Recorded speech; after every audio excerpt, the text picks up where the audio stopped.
예, 안녕하세요. 안녕하세요.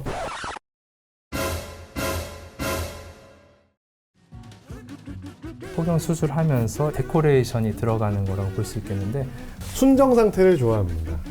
튜닝의 끝은 순정이죠. 엄청 좁으니까 여기가 목이 졸리는 거예요. 야, 뭐 하는 거야? 야. 전혀 이거는 넌 폭염수를 언제 했냐? 제가 해드릴까요, 레이저로? 농담입니다. 셀프로 해도 될 것 같아. 내가 꼭 그렇게 해야 되니? 그래도 이게 바로 잘 너무 잔인해 보이는데? 그러니까 요새는 이렇게 안 합니다만 그래서 남는 포피를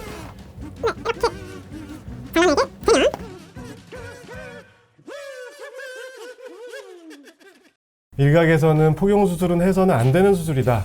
또 어떤 사람들은 무조건 해야 된다. 뭐 이런 논란들도 있는데요. 고래 생존권. 네. 사실관계 위주로 그 얘기를 해보려고 합니다. 네. 반대하는 입장에서는 일단 종교적인 이유로 시행을 해왔다. 예전에는 그 일종의 문화 종교적인 배경으로 집에서 그냥 하거나 회당 같은 데서 시행하는 경우가 예전에는 많았다고 하는데 요즘은 그런 일은 거의 없어졌고요. 특히 한국에서는 그런 일은 절대로 없겠죠. 그렇죠. 그 다음에 일반적으로 진성포경에서만 시행한다면 된다. 진성포경이라는 거는 나중에 발기가 되어도 앞에 입구가 좁아서 귀두가 노출이 아예 안 되는 분들이에요. 좀 극히 드물기 때문에 이 사람들만 해주면 되지 굳이 포피가 노출이 되는 사람들은 안 해도 된다. 이런 주장을 할 수도 있겠고 위생과 상관없다고 주장하시는 분도 있어요. 그거는 상관이 있죠. 그분들의 논리를 들어보면은 뭐 에이지가 됐건 그게 얼마나 드문 희비질환인데 그것 때문에 이걸 꼭 해야 되냐 뭐 이렇게 얘기하시는 분들이 있어요.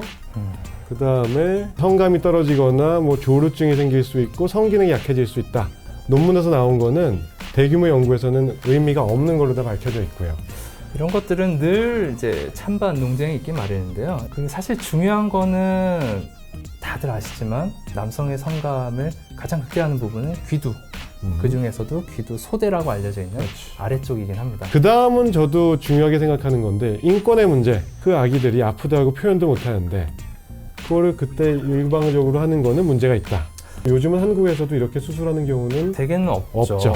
보통은 이제 뭐 다른 이유로 전신 마취 수술을 하거나 이럴 때 부모님이 원하시면은 잠깐 저희과 선생님 들어가서 후다닥. 그리고 수술의 부작용 문제를 얘기하시는 분들도 있죠. 물어보시는 분들이 있고 걱정하시는 분들이 많은데 사실은 크게 걱정할 만한 부작용 별로 없어요.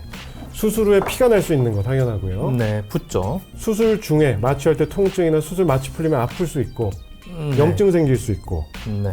그런 것들은 근데 시간 지나고 그 소독과 어떤 관리를 잘 할 수 있는 전문가가 하면 큰 문제 없습니다. 한 1%, 100명에 1명꼴로 그런 경우를 경험을 하긴 하지만 문제가 됐던 경우는 한 번도 없고요. 결국은 좋아지죠. 결국은 좋아지죠. 수술 후에 뭐 출혈로 인해서 사망한 경우가 있었다라든지 뭐 어떻게 사망을 하죠?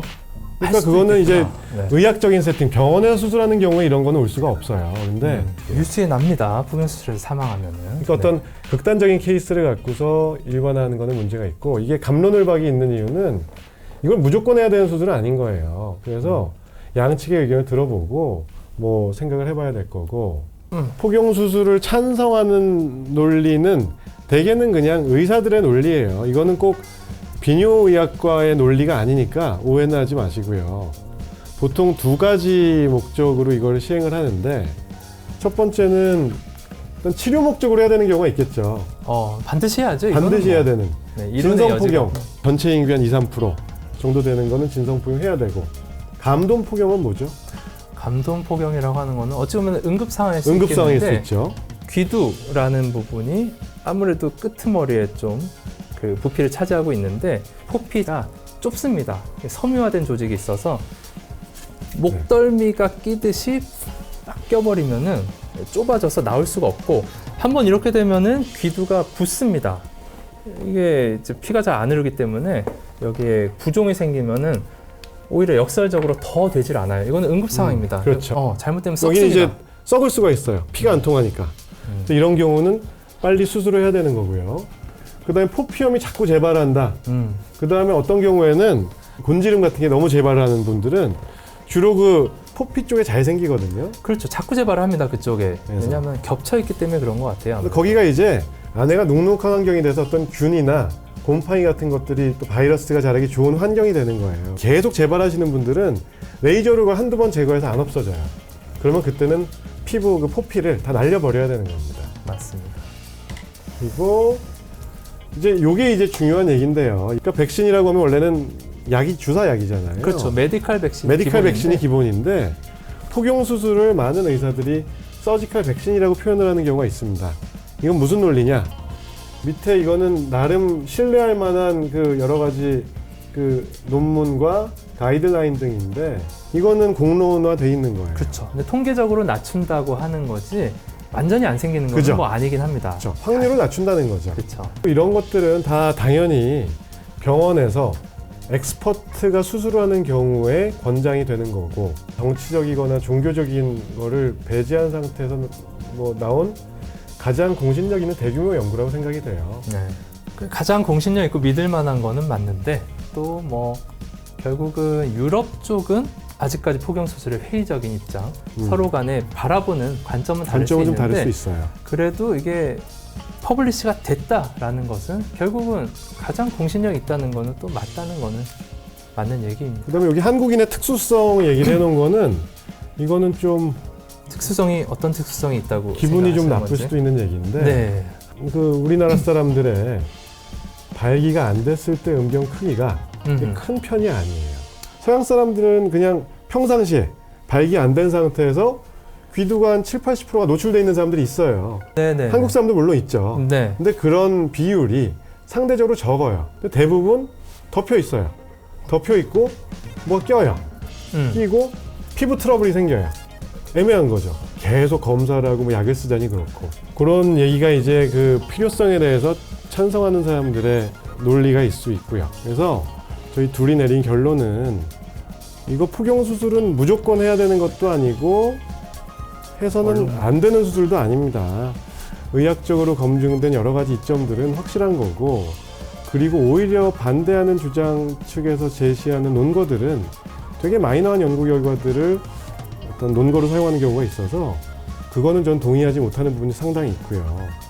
근데 이 포경 수술은 아까 얘기한 대로 통증이 있을 수도 있고 불편감도 있을 수 있고 그리고 아까 뭐 이점이 있긴 하지만 뭐 에이즈의 어떤 유병률이 얼마나 낮겠어요, 상식적으로. 그렇죠. 음경암이라는 건 사실 아주 희귀암이죠. 그런 질환들에 대해서 어차피 뭐 효과하고 이걸 해야 되는 어떤 비용, 노력, 불편감을 감수를 할 수 있는지를 가늠을 한 다음에 그래서 선택을 하는 것이 옳을 것 같고요. 그러니까 한 번에 큰 결심이 필요하죠. 그 그죠. 이후에는 편할 수 있는데 그리고 만약에 이걸 하게 된다면은 환자도 동의를 하고 그럼요. 이건 내가 왜 수술을 하는 건지 본인이 알아야 되고 그다음에 부모님 또는 보호자도 충분히 심사숙고한 다음에 그럼요. 비뇨의학과에 방문해서 수술을 받으면은 네. 되게 우려할 만한 영구적인 후유증이 남는 부작용은 없다고 보시면 돼요. 그렇죠.